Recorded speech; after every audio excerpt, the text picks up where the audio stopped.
Good afternoon, everyone. Thank you all for joining us today as we come together virtually for our fourth day of ISOJ Online. We hope you've enjoyed the panel so far today. Before we begin our research panel, I'd like to do a few housekeeping reminders. The research panel is going to be interpreted to Spanish. So if you'd like to join and watch in Spanish, click the interpretation globe in the meeting options down below and select the Spanish language channel. Please also note that we're live streaming on isoj.org and Knight Center YouTube channel in case you have any tech issues with Zoom. Please remember to follow and use the ISOJ 2020 hashtag to stay connected with the conference on social media. We are so glad to have with us today this amazing research panel on power, privilege, patriarchy in journalism, the dynamics of media control, resistance, and renewal. This panel features the articles from the special issue of the ISOJ Journal, guest edited by Dr. Alfred Hermida, professor and director of the Graduate School of Journalism of University of British Columbia in Canada. And now I'm going to turn it over to Dr. Hermida.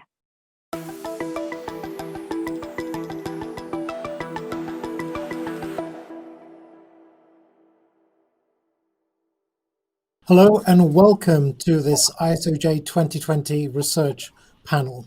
I'm honored to be the guest editor for the special issue of the ISO Journal and to be here with you all.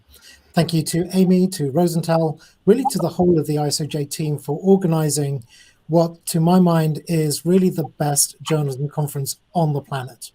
And today we have a stellar range of papers. They address pressing, timely, relevant challenges, but also opportunities for journalism.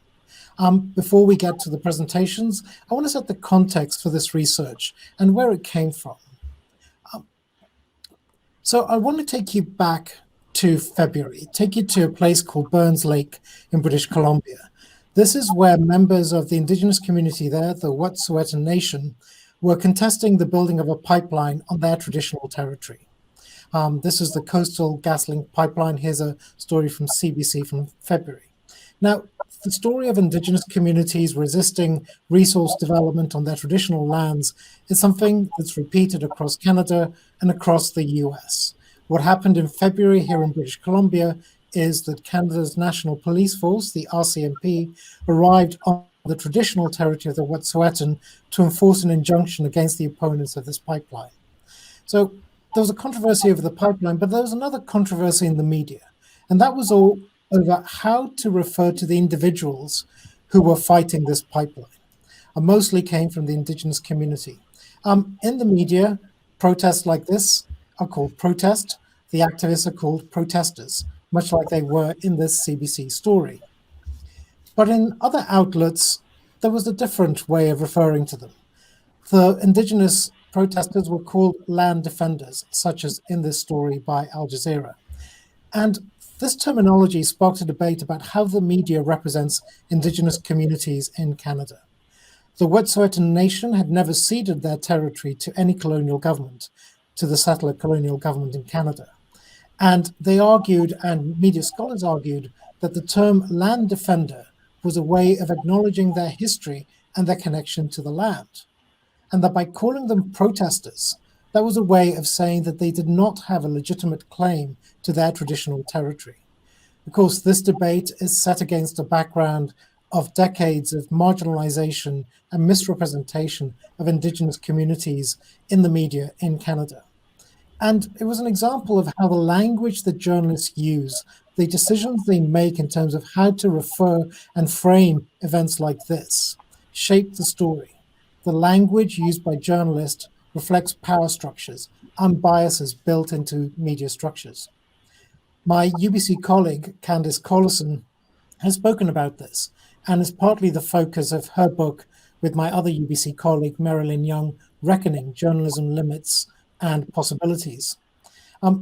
This book examines journalism's role in amplifying dominant narratives, in how journalism serves to preserve a status quo that doesn't necessarily reflect or serve the struggles of its diverse audiences. My colleague Candice was very vocal when the Wet'suwet'en protests were ongoing in terms of the language that journalists were using, really questioning that the way these events are represented show the inherent power relations, systemic structures of power built into not just society, but also into the media, and shaping how journalists think about who they report, whose voices are heard, and what issues make the news and what doesn't. And this leads to a question that we're addressing in this panel in terms of who is journalism for, who is benefited, who is harmed. Of course, these debates around who journalism is for are not new.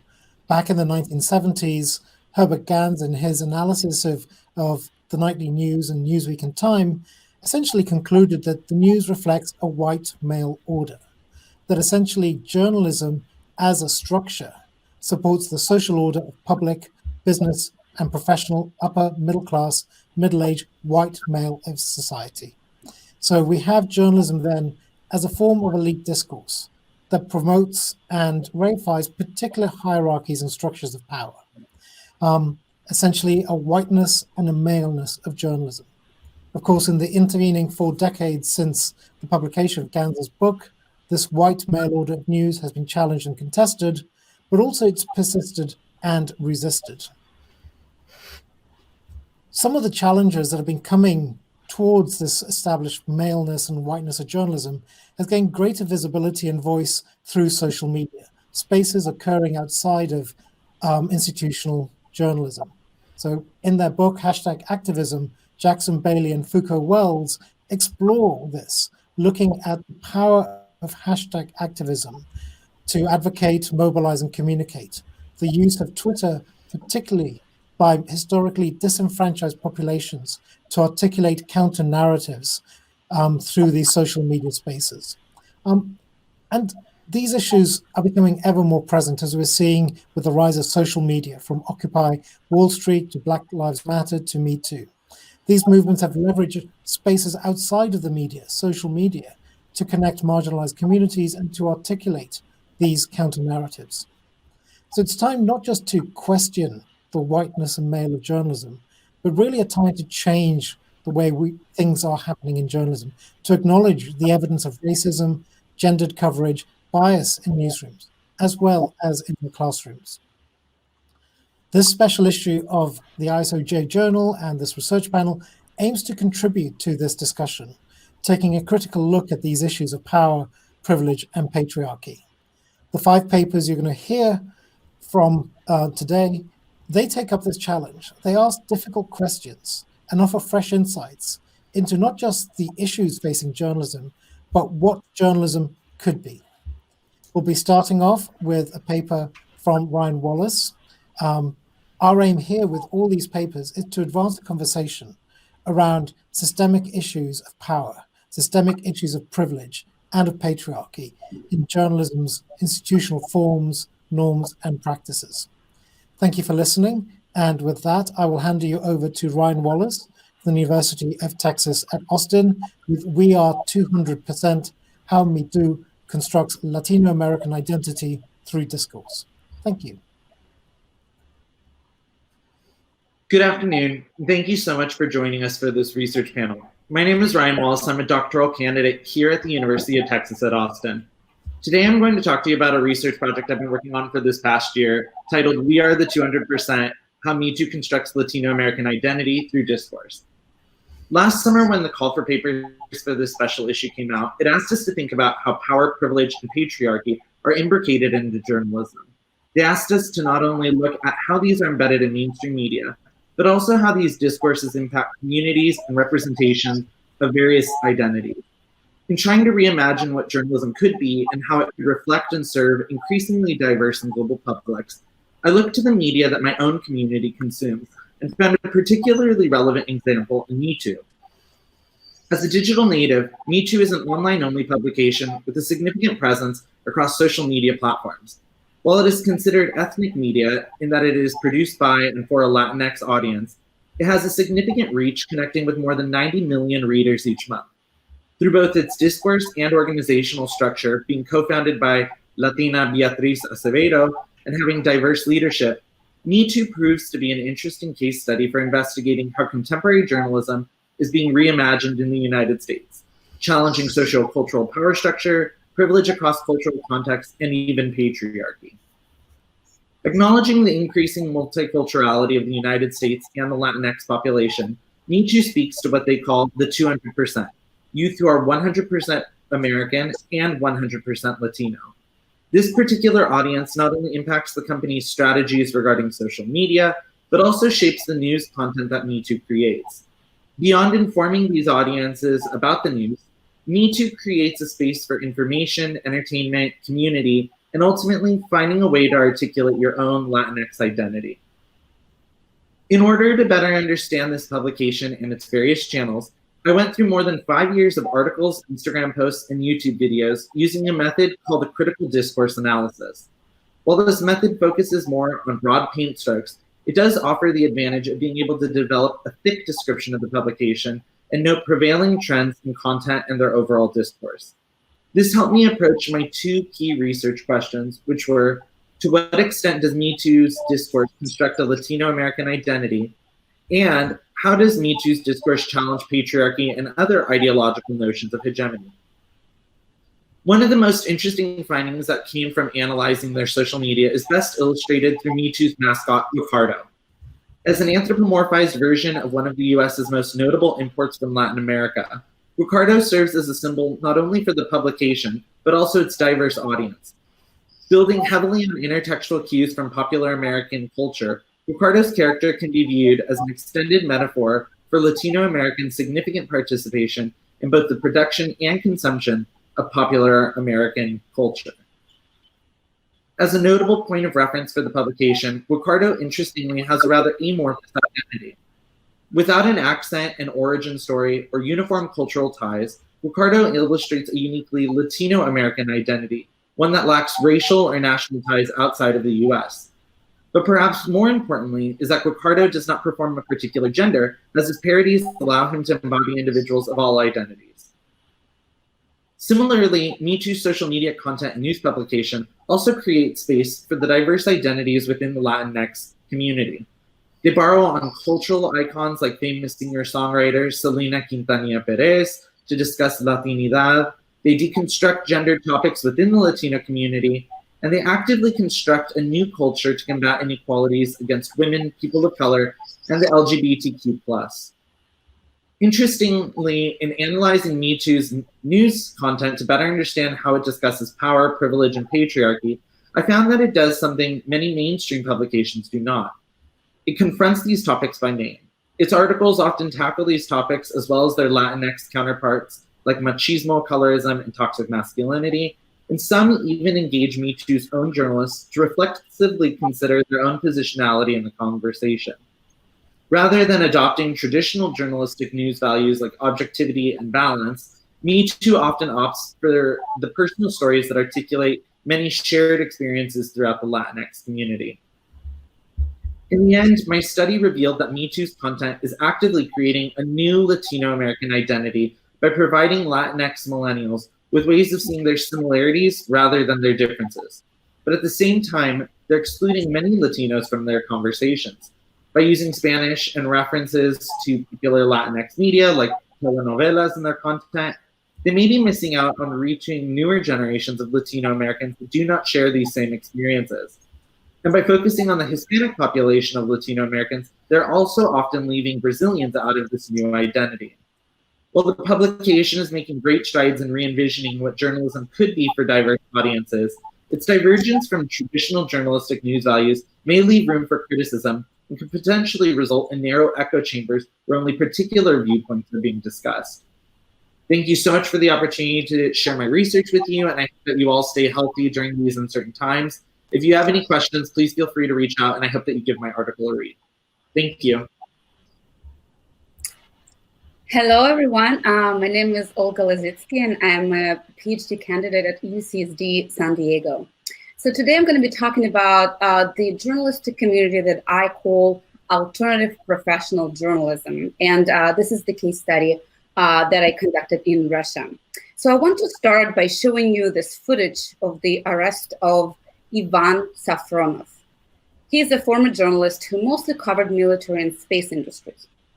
2 months ago, he joined Russia's space agency, Roscosmos, and on July 7th, a couple of weeks ago, he has been detained by the Federal Security Service on suspicion of treason. Safronov's arrest shocked his colleagues. A lot of Russian journalists came to the FSB prison to protest against absurd accusations and demand to release Safronov. They've been claiming that journalism is not a crime, and that's what's written on this poster that you see on the slide. Safronov's supporters are sure that his prosecution is an attempt to get rid of him for what he has been doing while he worked as a journalist.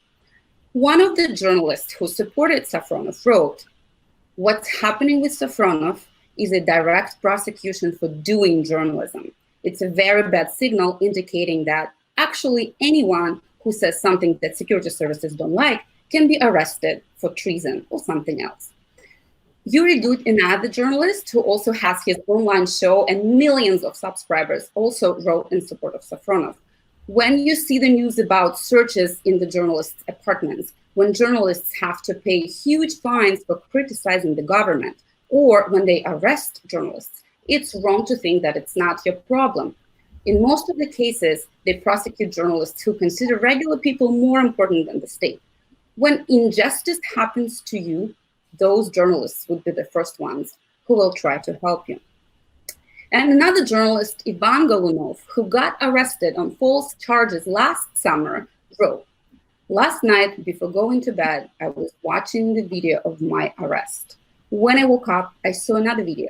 It showed the arrest of another journalist who was absolutely lost and disoriented as I was when they arrested me.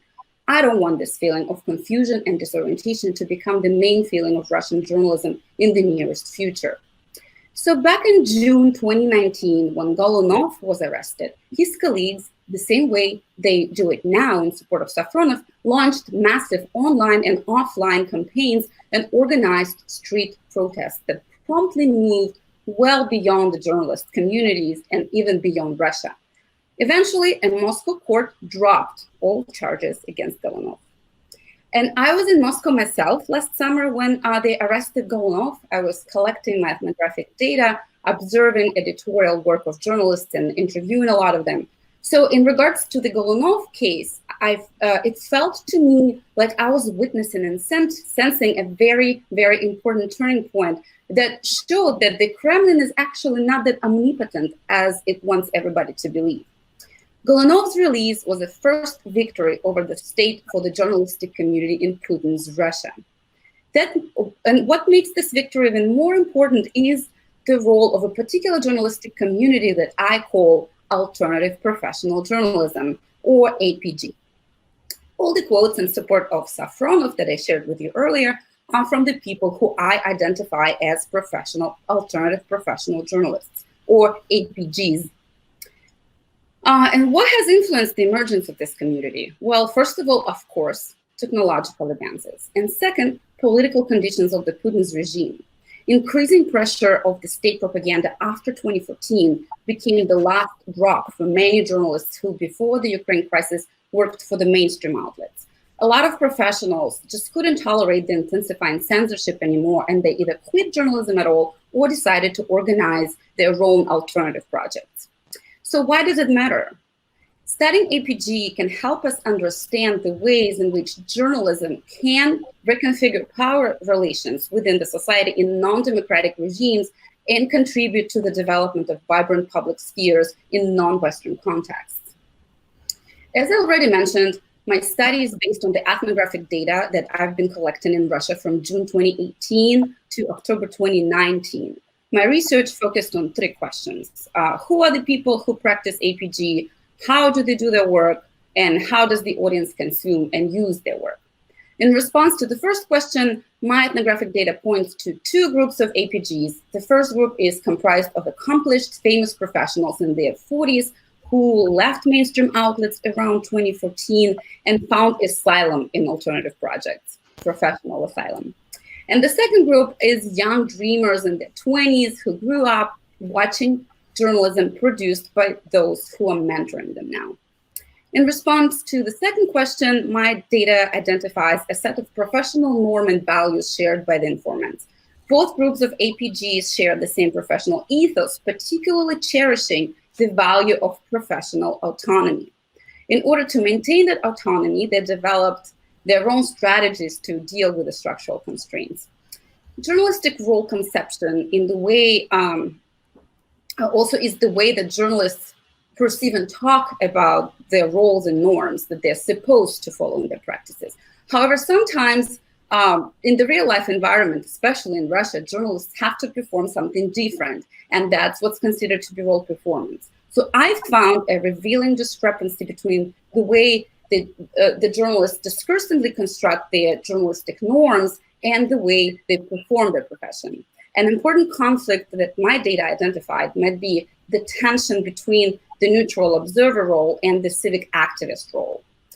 Their professionalism derives from three different traditions: the US normative tradition, elements of civic journalism, and practices of Soviet journalism. So for the sake of time, I'm going to focus only on the US normative tradition here. Commitment to it, to tradition of impartiality, active critical journalism, and public interest reporting was adopted during the short golden era of post-Soviet journalism. As one of my informants explained, and here's the quote that you can see on the slide, "I'm all for objectivity and impartiality, regardless of what personal opinion or emotional experience I have about any issue, even though we are not fans of the current political regime. But when it comes to the text, I need viewpoints of all sides of the story." Another journalist justifying her role conception of objectivity said, "The outlet where I'm working just thinks that people have the rights that have to be respected. If you say that in prison human rights are not obeyed, you're not an oppositioner. You're just a normal human being who wants other people to be treated with dignity. It's not about politics." So interestingly, denying issues of human rights as political, this reporter tries to renounce herself from the possibility to be labeled as activist, which would, of course, be in opposition to her role conception. But however, her professional practices that I was observing reveal traits of civic journalism. In response to the third question, to the last question, this study identified some common patterns of media consumption and shows that the gap between state propaganda messages and real-life experiences made people curious about alternative content, and they started to search this content online and even produce this content themselves. Satisfying audiences' needs and interests is very important for APGs, particularly for the subscription-based outlets. The editor of one of those outlets told me that his viewers are hostages of their habits who want to get a particular agenda. And he explained, "My viewers are charged to believe that Putin is the executioner. They want to endlessly hear that. And of course, it's hard to keep the balance between what we want professionally and what our viewers expect to see." In the Golunov's case, expectations of his protesters and of the supporters revealed an important conflict between journalists' roles of neutral observer and civic activists. People who rallied in response, they were hoping that the protests would extend into the public movement against police brutality. However, when Golunov was released, Meduza, his outlet, called upon the public not to attend the protests that were planned for the next day. Meduza's editor-in-chief back then wrote, "We fought off the attack on our guy. Thanks, everyone. This is our common victory, a result of the incredible cooperation of the people, but we're not practicing activism and we don't want to be the heroes of resistance. Sorry." So this statement caused public dissatisfaction. The fact that the public has chosen alternative professional journalists as the leaders of the public resistance said a lot about their mobilizing potential and growing influence in the public sphere. The findings sparked a set of questions united by the theme of ideology of the Russian APG. In Western contexts, interestingly, scholars who study alternative media tend to align themselves with a political ideology, right-wing or left-wing. Neither of these ideologies would make sense in contemporary Russia. Instead, I argue that the ideology of Russian APGs is objectivity. They religiously believe in the norm of objectivity that they almost never fully experienced, but have been always striving for.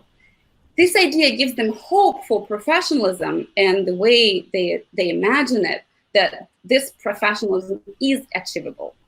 They shield themselves by this discourse of objectivity that serves them as a way to separate their professional group from the mainstream journalists who adhere to a different model, and as a way to discursively position themselves outside of the system, but not in opposition to it, not as a counter propaganda with another political charge.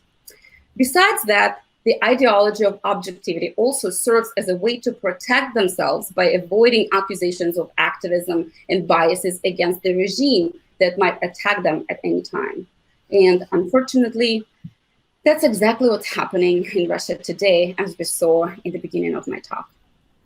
Thank you so much for your attention. I'm really looking forward to our discussion later. Thank you.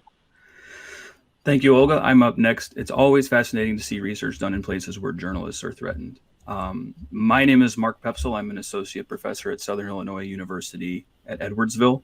The premise of my exploratory theoretical piece is that there are patriarchal norms of masculinity providing men with power, far too often abused in the news industry, with a negative influence in newsrooms, on content, and indirectly on society in general. And there are examples of hegemonic patriarchy at work. Women dominate J schools, but not yet newsrooms. News organizations tend to be boys' clubs where women have to follow norms that give preference to men in order to try to succeed. And it's not just a vague sense of male hegemony or male power that's more or less oppressive depending on the newsroom or the nation. Men have more of the jobs, take more of the pay, and hold more leadership roles. This fosters broader male hegemony and various forms of oppression the world over. Academic research has shown even where there are gains in the number of women added to newsrooms, women may still be seen as outsiders. They may have to act as one of the boys, and the influence on content may be limited. To cite just a few studies from European scholars, the research supports what is observed in day-to-day experiences in newsrooms around the world. An anecdote to help drive home the point: when women journalists wish to show general support for the fact that women possess basic human rights, they are accused of being unprofessional for not following the objectivity norm. But that norm tends to privilege white, male, and often moneyed point of view. The image here on this slide depicts Megan Devlin once cautioned by her managers against attending the first Women's March in Vancouver in 2019. She went anyway, but it creates a disconnect where she is perceived as going against industry norms in order to make a most basic statement about the rights of people in her gender category. So what can we do? This paper looks at participatory journalism research with the goal of finding inroads to counter the hegemony of men. Why participatory journalism? Because it's a disruptive force in the industry, already challenging news norms. So the first core concept under the participatory journalism framework is the idea of boundary studies.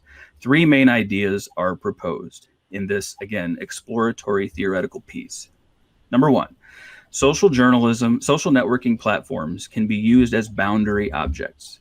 Boundary objects in the literature have different meanings for journalism professionals and audiences. Journalists look to social media, as one example, for sources.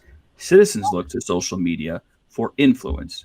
Journalists can seek out women who challenge the hegemony of men in media and society in general for comment on stories of all types, not just stories about women's rights.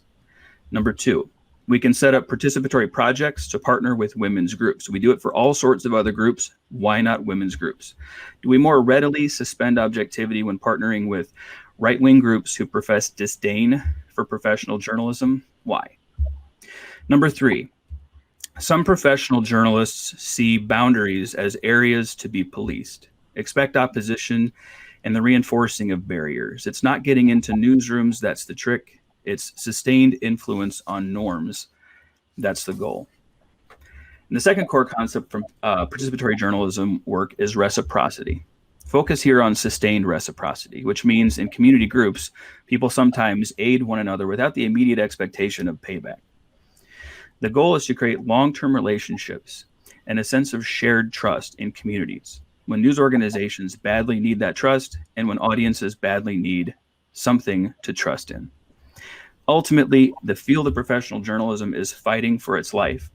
If you had to choose, would you rather protect the old boys network within newsrooms or the ability to provide survival information for your audience? Would you prefer to serve democracy by informing the public or to preserve the patriarchal power of men and certain notions of what it means to be a man or what masculinity should mean?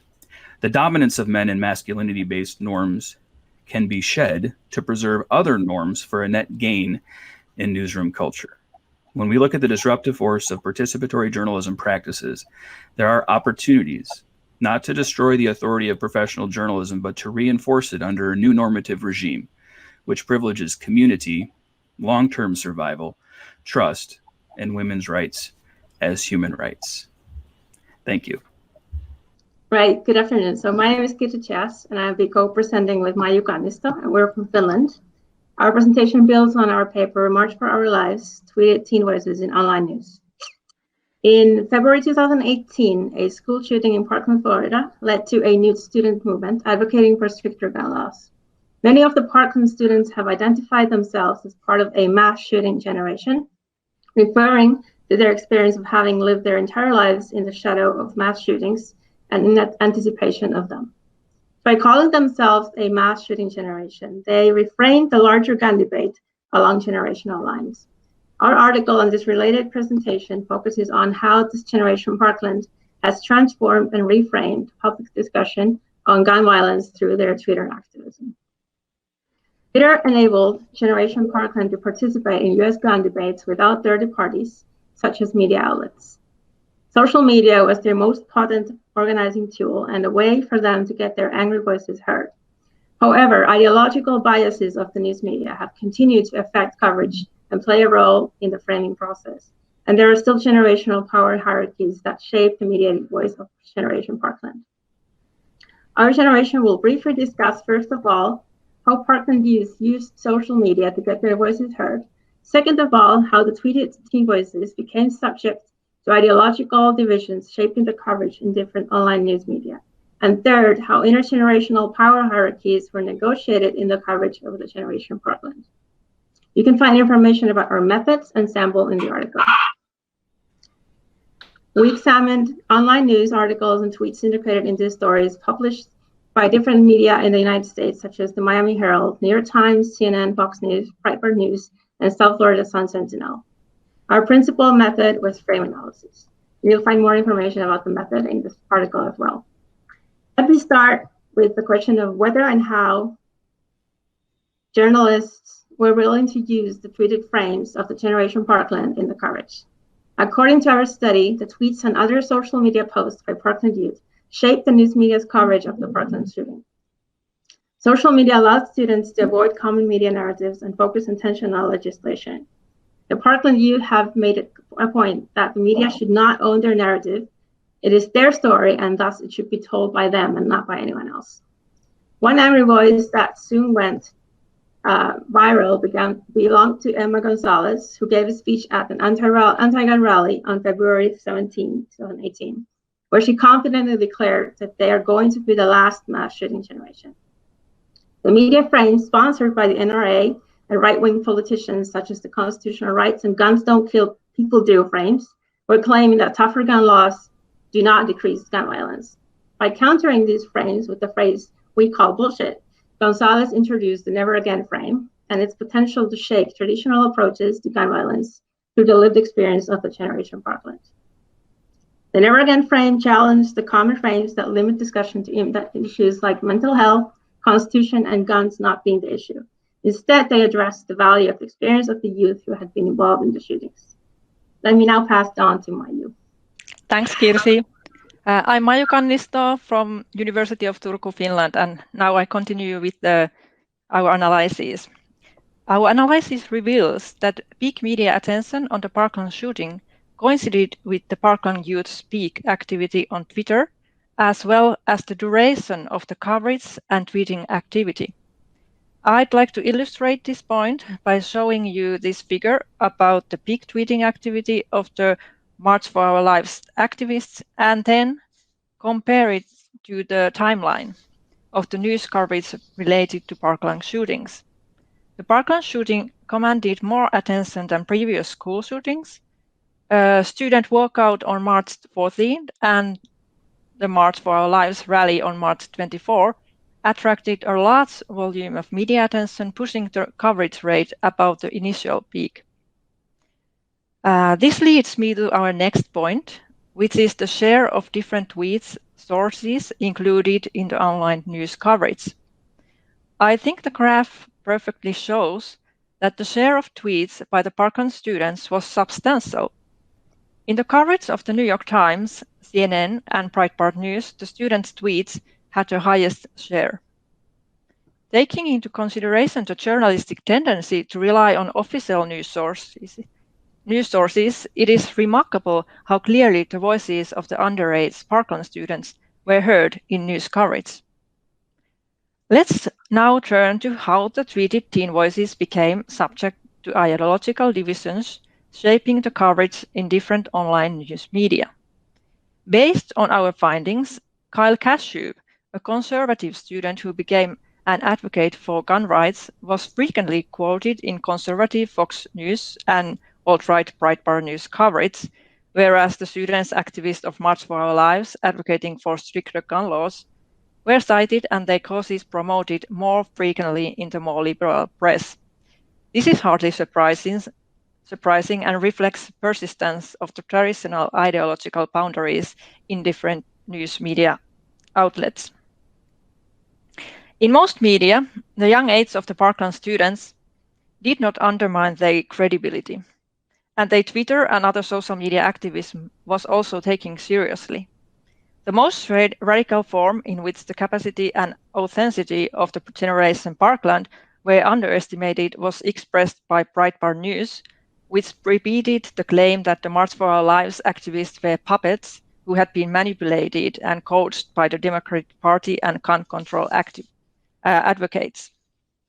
While using Twitter to participate in political debate, the Parkland activists were exposed to negativity and belittling by both social media and online media outlets. Delaney Tarr, March for Our Lives activist, describes the position of student activists. We've been propelled onto the national stage where we are open to a level of criticism that no teenager should face. We are treated simultaneously like adults and children, neither respected nor understood. Let's summarize briefly what we have looked at. Our study has shown that the Parkland students' use of social media, Twitter in particular, has significantly shaped the media coverage concerning the Parkland shooting and its aftermath. However, while the liberal media have taken the students' arguments and tweets quite seriously, others have expressed suspicions about their educational advantage. Do other youth activists pertaining to the Generation Z have similar possibilities as the Generation Parkland to challenge the power hierarchy of generations? The use of tweeted teen voices can help journalists in their efforts to create inclusive and in some ways intergenerational coverage. Given that teens clearly have things to say, they need to be taken seriously as full members of the democratic society. Well, that's from us. Thanks very much. Thanks. Hi, I'm Carolyn Nielsen. I'm a professor in the Department of Journalism at Western Washington University. My research focuses on how journalists report about race and racism. So about almost exactly a year ago, last July, when our president tweeted that 4 newly elected women of color in Congress's most racially diverse class in history should, quote, go back and help fix the totally broken and crime-infested places from which they came. And then 3 days later at a North Carolina Trump rally, the crowd began to chant, send her back, for many minutes in regard to Representative Ilhan Omar. I thought to myself, wow, how are journalists going to write about this? Historically, we know from decades worth of studies, done a very poor job of calling out racism, and particularly done a poor job of understanding intersectional oppression, which is very relevant in the context of the rise of politically powerful women of color who, of course, face bias at the intersection of race and gender. And for people like Ilhan Omar, also as a Somali-born naturalized citizen and one of the first 2 Muslims elected to Congress. So facing bias at 4 different intersections there. So I decided to analyze coverage to see how journalists were going to make sense of this.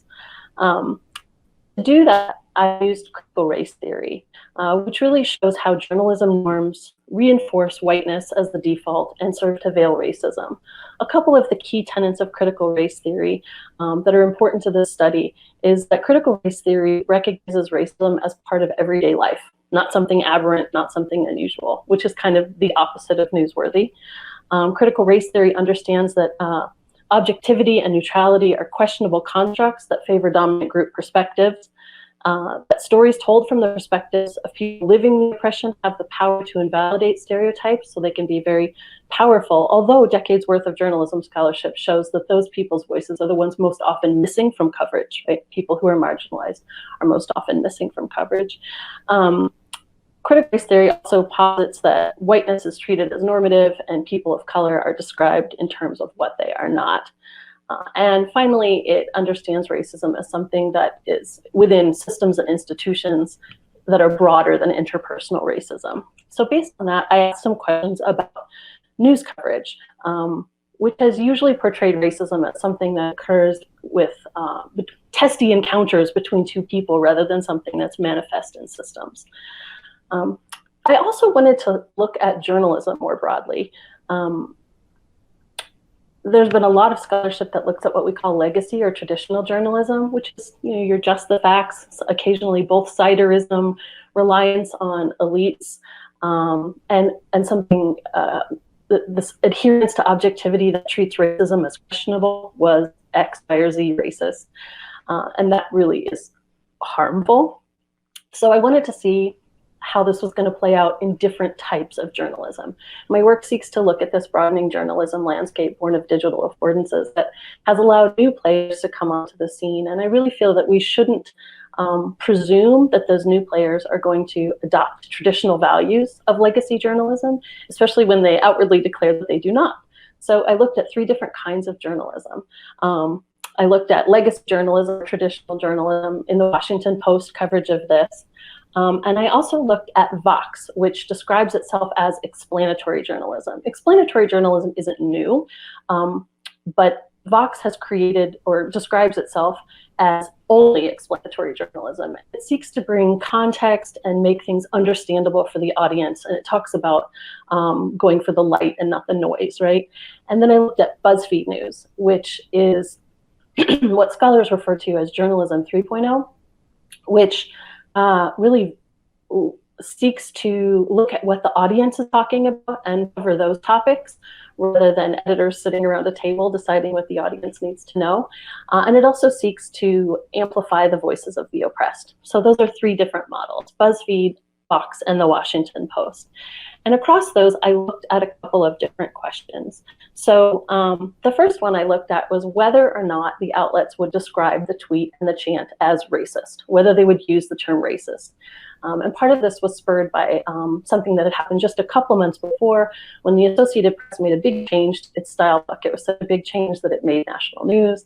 The Associated Press came out and said, hey, journalists, stop using these terms like racially insensitive and just call things racist. And that was really kind of a sea change in journalism. So I wanted this kind of the big test of that. So my study looked at whether or not these news outlets actually called out racism. I also looked at whether they portrayed Representative Ilhan Omar's identity as intersectional or whether they focused on one characteristic of her identity. I looked at whether coverage portrayed the president's racist actions as interpersonal or part of a larger system, and then I compared these. So what did I find? One of the things I think that's really interesting is there was a very sharp departure from previous studies. We found that coverage across the board called the tweet and the chant racist, labeled them racist, which was really a big difference from what we've seen previously. However, there's quite a bit of nuance there. So the Vox coverage was absolutely the most skittish about applying the term racism or racist, and it used it sort of falsely, synonymously, or interchangeably with offensive. And it said that those aren't the same thing. And it said that the attacks were targeting liberal congresswomen. So it sort of made the target their political stances rather than their lived identities. BuzzFeed consistently labeled the tweet and the chant as racist in its coverage, and talked more about how it was harming individual people of color rather than how it was manifest in systems. But the post coverage was actually very direct. And so this is different than what we've seen before in legacy journalism. Post coverage described the president's tweets as racist, historically racist rhetoric, racist and gendered, racist and xenophobic, and racist and Islamophobic. And the Post was the only publication, the only coverage to note xenophobia and Islamophobia. The Post coverage also talked about how the president's tweet violated Twitter's hate speech policy, and also talked about how it violated federal workplace employment discrimination policies. And it was the only coverage to call out those things, which are showing, them as part of a larger system. In terms of portraying Representative Omar's identity fully, intersectionally, they all failed. So Vox coverage and BuzzFeed coverage really made a lot of false equivalencies, comparing attacks on her to attacks on Hillary Clinton, who's a white woman, or attacks on late Representative Elijah Cummings, who's a Black man, or Julian Castro, who's a Latino man, right? These are not the same, but they kind of said, oh, look, Trump targeted these people for this reason and these people for this reason. And it really didn't work. And it showed that they had a real lack of understanding the multiple ways that Representative Ilhan Omar has been targeted. The Post coverage did not use false equivalencies, but it did focus a lot on her race. Overall, in terms of systemic or interpersonal, how that was understood, Vox, again, was really portraying it as interpersonal, this political feud between Representative Omar and Trump, and not really anything larger than that. BuzzFeed coverage was talking about kind of the ripple effects on the population, people who were feeling scared about this overarching white nationalism wave that was being fueled. And only Post coverage really provided historic context and explained why chanting "send her back" is problematic and xenophobic and scary. So what we see in the end is that these new types of journalism are claiming new values, but they're not necessarily asserting those new values. In this particular case, maybe not walking the talk. Vox was not explanatory or contextual. It was really typical horse race political coverage of something that's implications were much deeper than what was portrayed. And we see that legacy journalism was producing systemically aware coverage and directly labeling racism. The overall problem, still this failure to understand intersectionality and the deep journalism desire to put people in these tidy boxes that really don't work. And the reason why this is important is because, as we know from critical race theory, when we produce coverage that reflects real journalism values of showing the fabric of the diversity of our society, it has the potential to disrupt these dangerous racial stereotyping narratives that then turn into crowds chanting things and sometimes worse, sometimes violence. So a little bit of good news from traditional journalism and a little bit of let's question our assumptions from new outlets that are promising something new and maybe not delivering that. Thank you all for a wonderful range of presentations, some common themes emerging in the papers and different perspectives around the role of journalists, the perspectives they take, the notion of objectivity, and I look forward to the Q&A and pursuing and going deeper into some of the issues and themes that came up in your research. Thank you.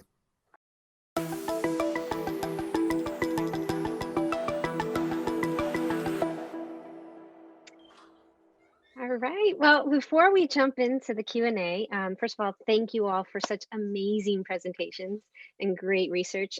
The research featured from this panel is available for free in the latest issue, yay, of the journal that's on the ISOJ website at isoj.org/research. We encourage you to check it out. I'd like to give a big thank you to two special people, Philippa and Ian, for their help on the journal production stage in this process too. Now, before we jump to the Q&A, I just have two special announcements to make. So first, the next call for the ISOJ papers is now open. I know we're talking about the current one, we're all looking forward to the future. That means we will be accepting papers on any topic related to online journalism next year. So that means we won't have a special theme. So anything can be submitted related to the topic of online journalism. So get those ideas going. You can see the call for papers up on isoj.org/research. We'll be taking extended abstracts between now and September. So I hope all of you watching will consider to submit and be in this place next year in submitting and presenting your work. Second, the other announcement to make is that we award every year the top paper award for the article that received the top scores from the judges. And so we are happy to announce that this year's top paper award goes to, we need a drum roll, that it will go to Ryan Wallace from UT Austin for his research article on We Are the 200%, How Mitú Constructs Latino American Identity Through Discourse. Congratulations, Ryan. Your award plaque is on its way to you. Thank you so much. Yeah, go ahead, Ryan. Thank you so much. I really appreciate it. This paper, as like a research object, looking at Mitú, was something that was really personal to me, and it really resonated with the media that I consumed growing up and consume now. I was not sure if everybody would get the Guacardo references and looking at an anthropomorphized avocado, but I'm really glad that it really resonated with some other researchers and individuals, and I hope that this inspires everybody else to start looking at ethnic media and Latino journalism in the United States. It's really important, and I think it could help us reimagine what journalism can be. Thank you so much, Ryan. Congratulations again. And I am going to turn it over to Alf now for the awesome Q&A that's going to take place. Send your questions in so we can have time to discuss. Thank you, Amy. Thank you all for your presentations, and congratulations, Ryan, on the top paper. It was a difficult choice. All the submissions, all the papers are very, very strong, but I really enjoyed your paper on Mitú and getting the references. It was very enlightening and certainly pointing that we need a lot more research in this area. So now I have questions. You can put your questions in the chat. One that's come up already is actually from one of our panelists, Mark, talking to Ryan, but I think this applies to all of us, thinking we've seen the rise of activism, of social movements, this idea of cancel culture, which is not a term I particularly do like. But in the context of the wave we're seeing of activism, Mark wants to know, and Ryan, this is addressed to you, but everybody could jump in, whether activism could be a tool in showing publications that these patriarchal hegemonies, the whiteness, the maleness of journalism, that these approaches are no longer viable. A way of voting essentially by saying your practices are not in step with how we see the world and what we see, what we want to see happening. So Ryan, I'll open it up to you, but other panelists can jump in. I had posed this question to Mark, and he gave some insightful back-end answers on Twitter, but I think that it's something that we should really consider in looking at how news publications may and often are kind of exempted from this sort of cancel culture. It's kind of like a change in administration might be called for, or a change in an editor and somebody is quickly removed, but we're not really questioning how patriarchy and these sorts of power and privilege are embedded deeply into legacy media. I kind of want to hear what Mark has to say on this one. I just think that cancel culture is such a fraught term, because of the idea is like, how are people like permanently canceled? Who gets to cancel? And I would really defer to Maiju and Kirsi and Carolyn for talking about how online social movements can just take the power away from mainstream news organizations. And once you take power away from a patriarchal, hegemonic, body, then they have to wake up and pay attention, if for no other reason than to figure out, how do I get my power back as a white, somewhat upper class, mediocre male, speaking maybe not not autobiographically, but maybe somewhat autobiographically. So Maiju and Kirsi and Carolyn, like, please take this, because your papers, I think, give us great examples for how power can be challenged.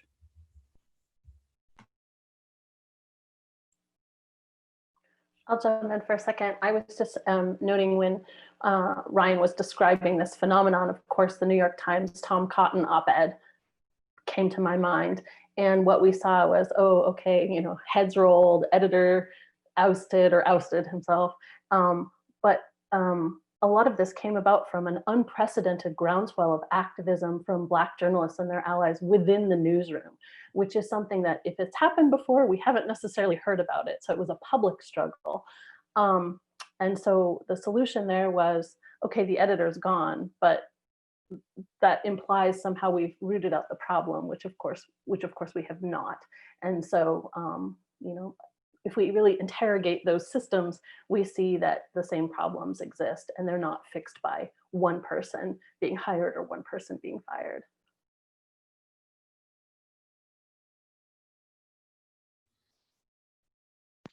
Like we were seeing in our research that there were these positive opportunities for activist movement by using Twitter.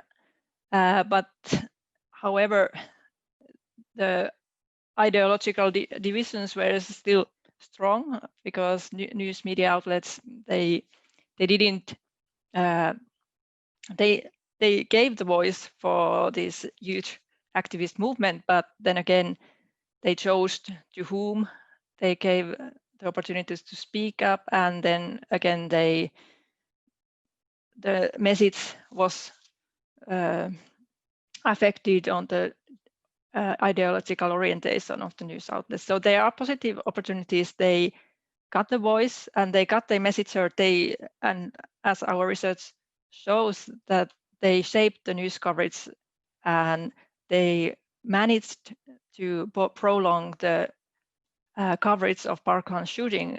Like normally it's just 2 weeks and then the news is old, but now it was remarkably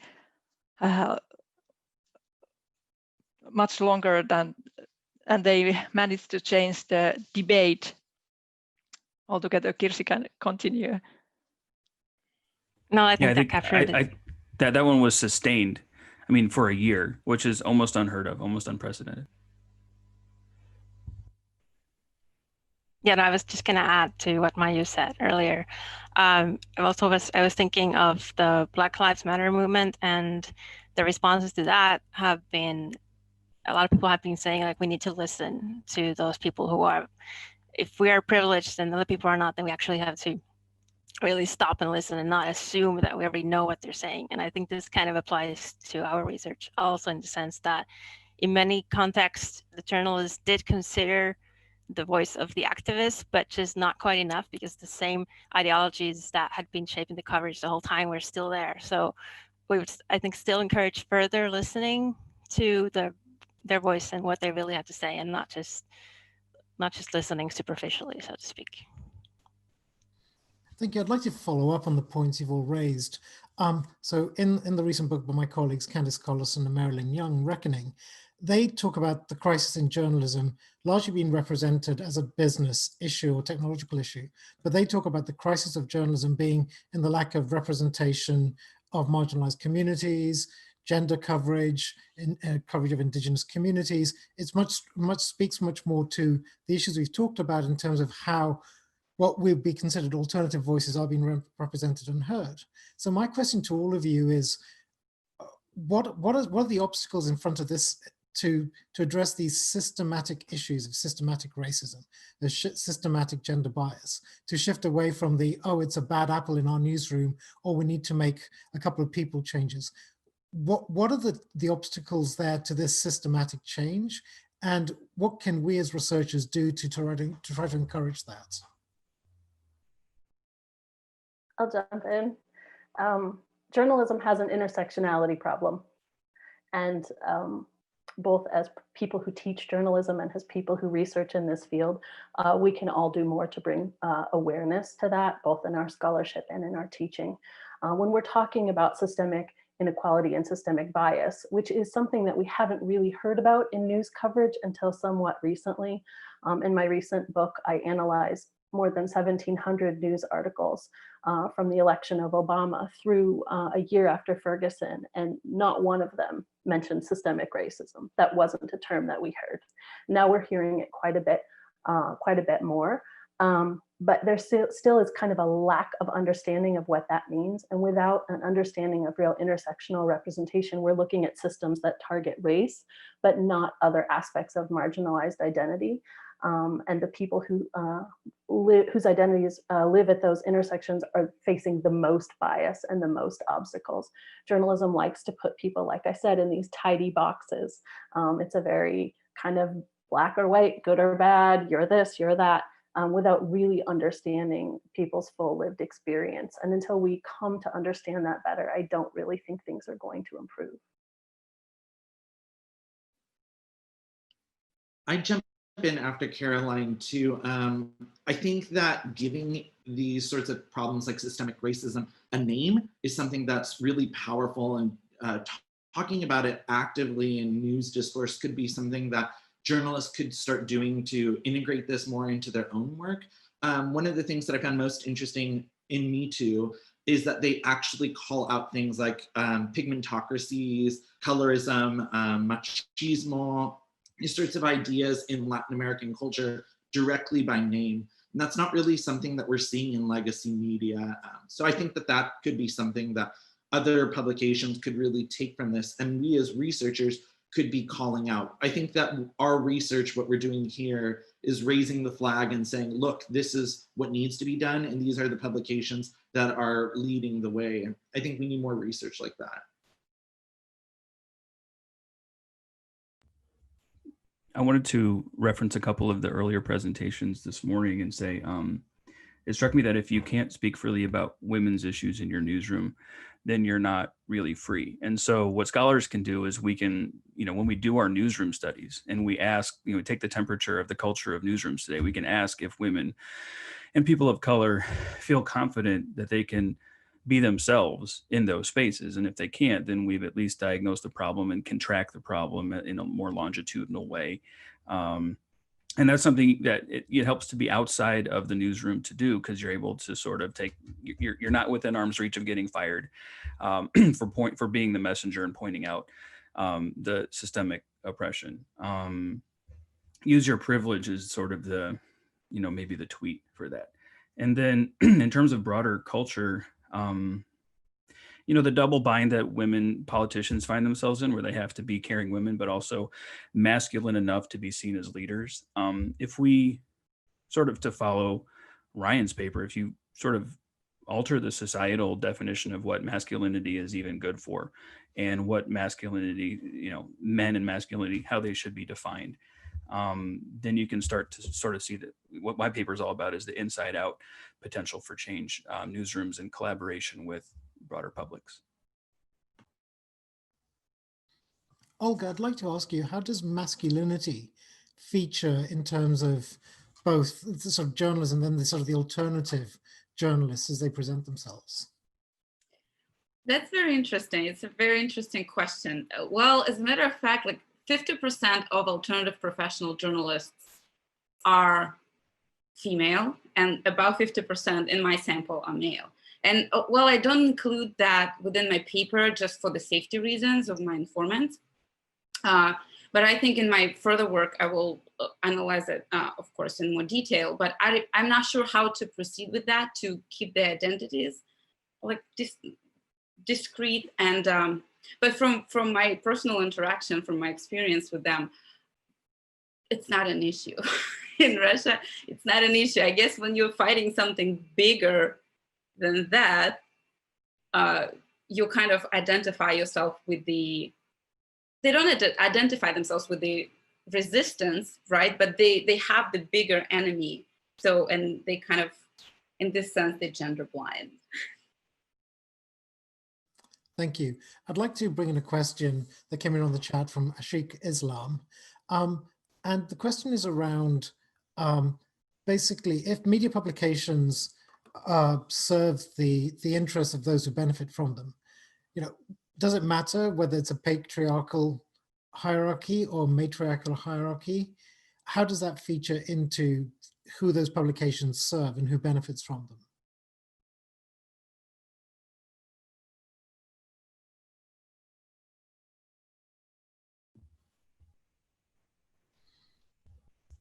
So the power of the press belongs to the one who owns the press. And we have reams of field theory to talk about how there's a bigger box of the socio-political and political economic reality that surrounds what anybody in the field of journalism can do. And I think it's difficult for those inside of newsrooms to push back on their publishers who pay their bills. And so that's just another reason to sort of lean heavily on the potential for crowds and for social movements. It's not a perfect answer. I don't have a perfect answer, because if I were a working journalist, as I was, 15 years ago, I would have a very hard time bringing up these issues and fighting about these issues, because it would probably mean fighting through a hierarchy. It would mean an executive producer, a news director, a general manager on the broadcast side of things. Yeah, it's not easy. Just to follow up on that and asking you all, so noticing that we're seeing this trend towards much more reader engagement, subscriptions, reader funding, a shift away from advertising as a model. How this ties in back to the question we had around quotes, cancel culture. Is there, where's the opportunity there in terms of both from the reader's perspective to affect change and publications to be responsive if they're increasingly relying on the readership to support them financially?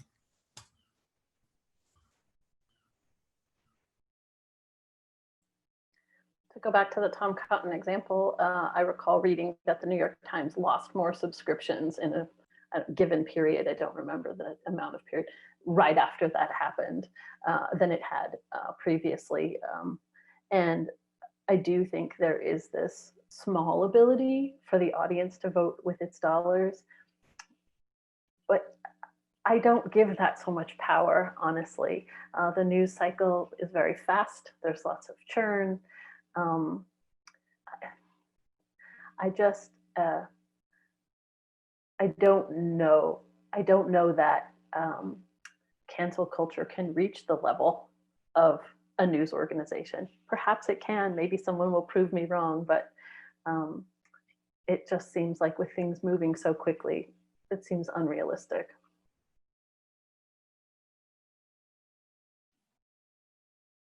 One of the examples I was going to bring in, I think that we underestimate the power that changing an editor can have. And we're like, okay, the publication will just continue to move on status quo. I always tell my students to look at Teen Vogue, and the male students in my class, look at me very questionably.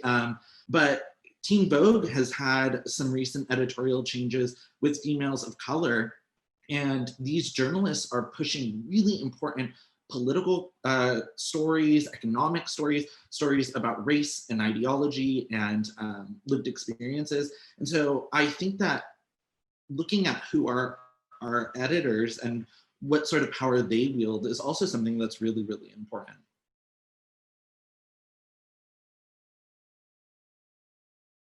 Thank you. So another question that's come in, addressed to Mark, but I think it's something we could all take on, is how do newsrooms leaders ask women about patriarchal control in newsrooms, especially if women, and this could apply to journalists of color as well, if they don't feel comfortable in the workspace or fear they may suffer consequences as they speak out? What kind of strategies could be used to have honest conversations in the newsroom to tackle some of the whiteness and the maleness in journalism? That's one of the jobs of social scientists, to tackle taboos and to talk about things people don't want to talk about, and do so with, with informed consent, but with people who are anonymous in their sharing, so that they don't have to talk to their boss about it. I mean, that's one of the places where it's really powerful to be a social scientist and to be able to go into places and ask those questions. And you set an agenda by the questions you ask as a researcher. That's how I was brought up in my graduate programs.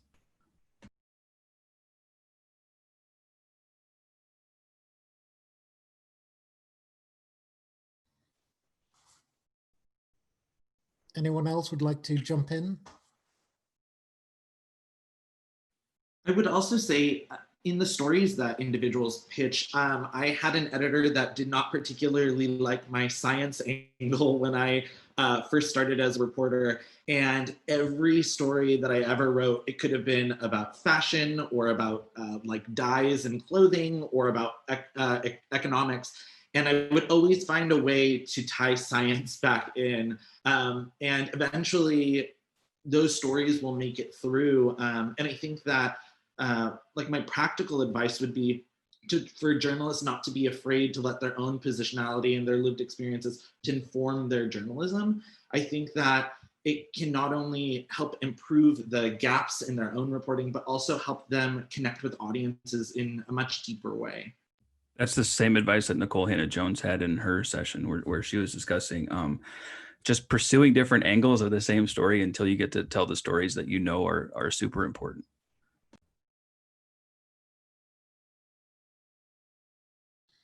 I'd like to ask you all to think in terms of, for researchers who might be watching this, for early career scholars, for doctoral students who might be watching this, some advice in terms of directions for future research based on the work you've already done.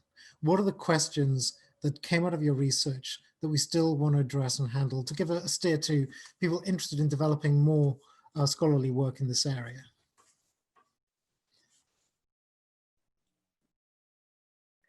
I'm particularly interested in emerging models of born digital journalism and widening journalism scholarship so that we're not always looking or applying the same set of values to particular news organizations. Particularly, you know, I've gotten a lot of pushback for researching BuzzFeed News, but BuzzFeed News is quite good. And in fact, Ta-Nehisi Coates says they're doing the best reporting on race in the country. So I think for people who are beginning or early in their careers, take your own path and don't just follow the standards that other people have been doing for years and years and years, and be open to the idea that things might be changing.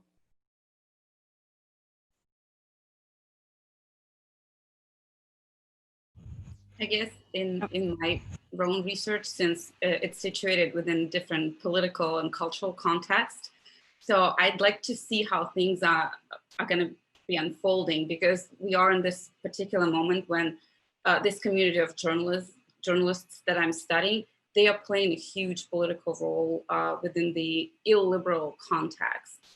So I would like to first look at the structural issues with this particular community, and then of course go deeper within the newsrooms to see how their relationships within newsrooms are unfolding and how their lived experiences are informing their fight with something bigger than that.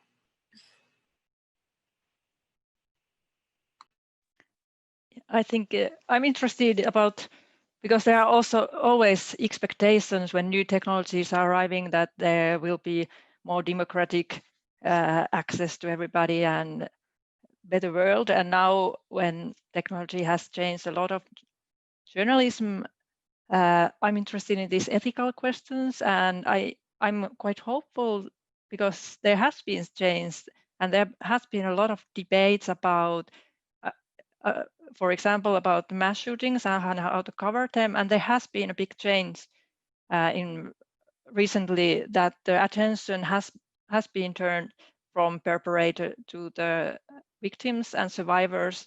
And there has been these big ethical, like global debates, and this has also been successful in changing the news practices and how cover these mass shootings, and they have been global debates. So I'm interested in these global ethical debates. I'd like to add to that also the methodological aspect, and I think it's very important for the researchers also to be very open to the materials that we're analyzing, because a lot of times there are assumptions at work. And when we were starting out this research, there were assumptions in the research literature that, for instance, the school shooting victims are not heard at all. And there was this big separation between social media and legacy media. And yet when we analyzed the materials, we actually found that the legacy media was really attentive to the Parkland kids and their tweet posts and all that. So the methodological approach is very important because that allows the research to be transparent and reliable.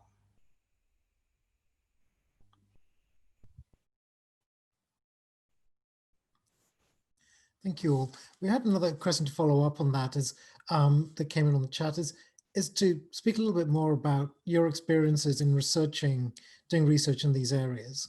Partly what motivated you to study these issues? When did you realize something needed to be done? And what did you learn in the process of looking at these issues of patriarchy, of privilege in the media?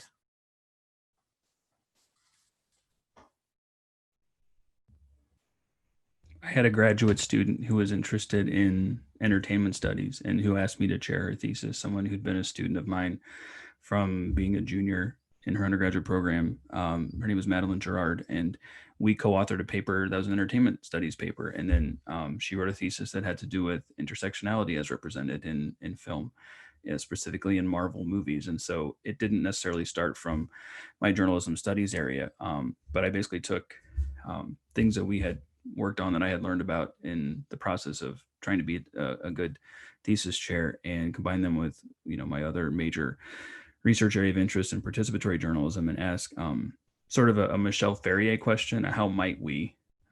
It's almost an entrepreneurial question. The world needs to change, and who's to say it's not us to change it? How might we approach these questions? With the privilege that we have, hegemony of men and masculinities approach is really good for putting the pressure back on men to change and not just treating women's movements like a thing that women do, and then men are, sort of begrudgingly pulled along in little fits and starts. It's a means of expressing full participation for men and changing mindsets about masculinity, and even in that area of critical feminist theory. Instead of critiquing masculinities, it's about critiquing men, because ultimately it's individuals who benefit and individuals who will have to change. And if you have enough individuals with positions of power in news organizations, like attend and listen to ISOJ, you might be able to affect greater change faster. And that's part of the goal.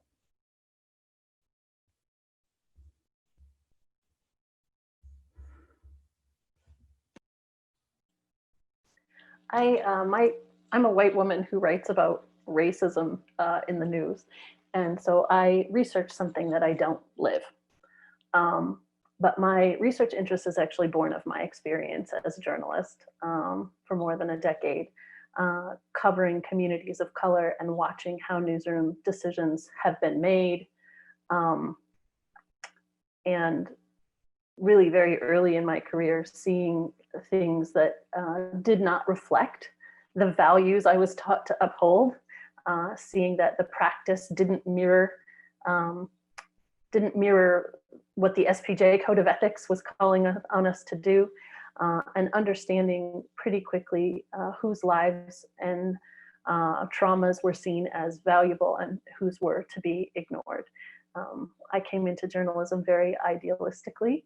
I think I research still a little bit idealistically. And I want us to uphold the best things that journalism can be.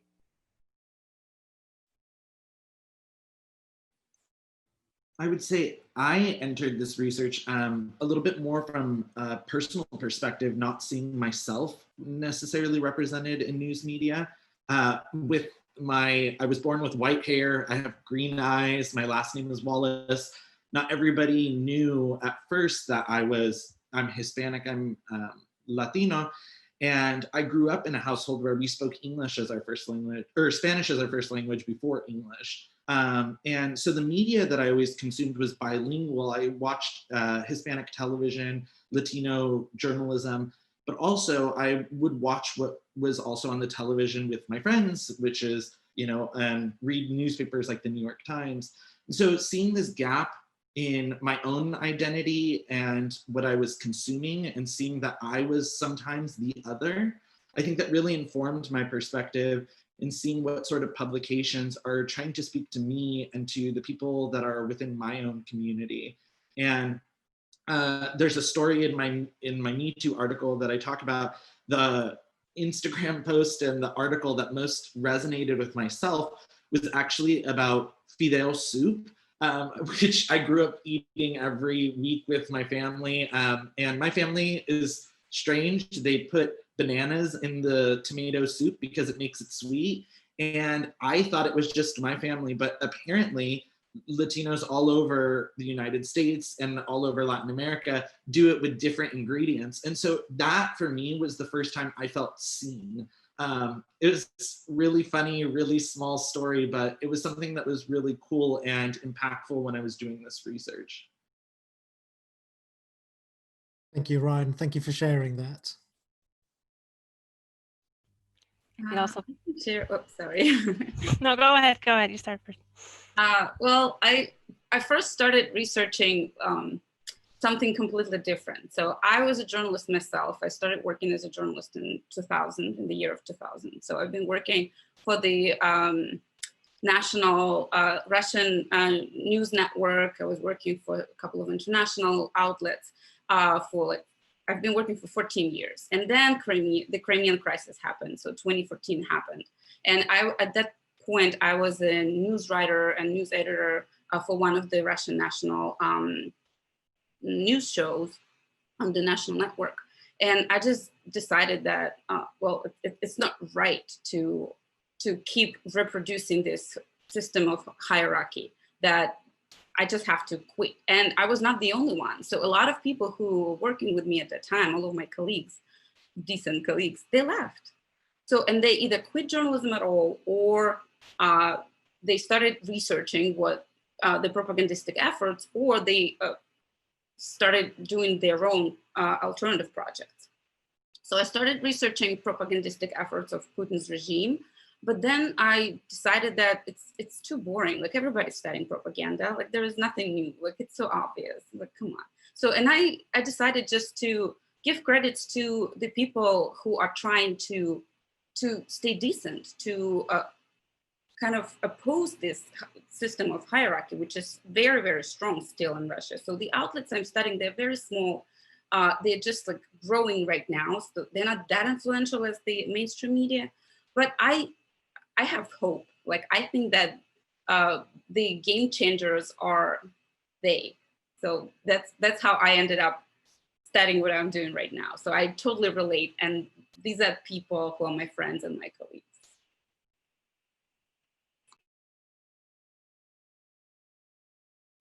Yep.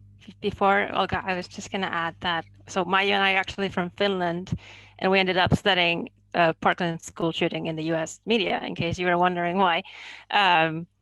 We were working for North American Studies at the time, but also we thought it was an interesting approach because we were from Finland, where school shootings are not common at all, whereas in the U.S. they're unfortunately very common. So I think we really had a unique opportunity to relate to the.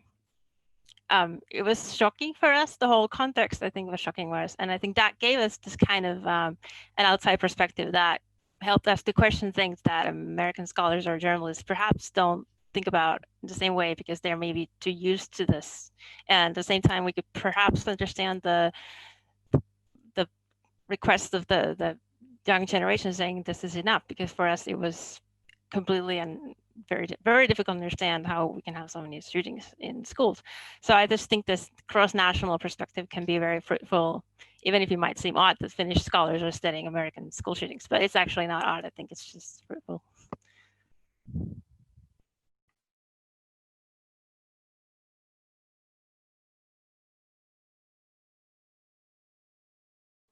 Maiju, is there anything you'd like to add?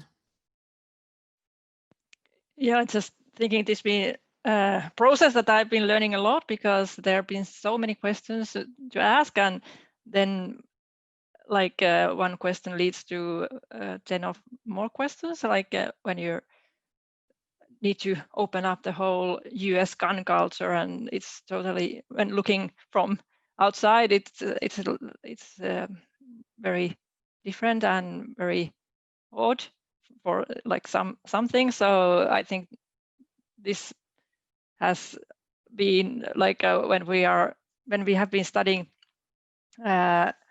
news outlets, but this has been a journey for US gun culture and the US media system, and like the whole lot of context.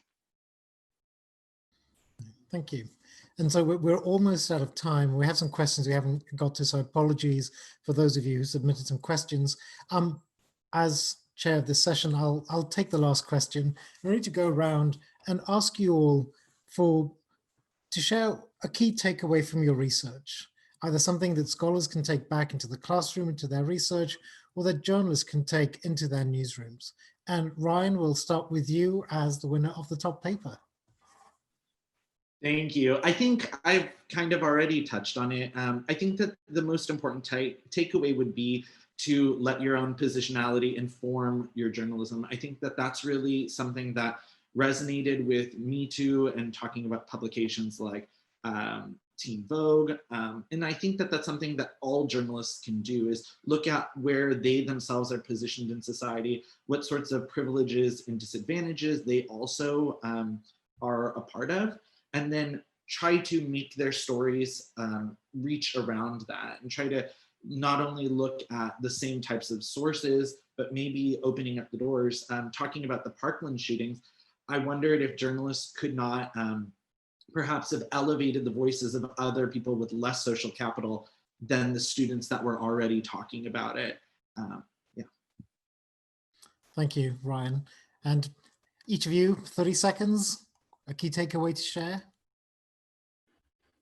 If you have white male privilege, interrogate it and then use it.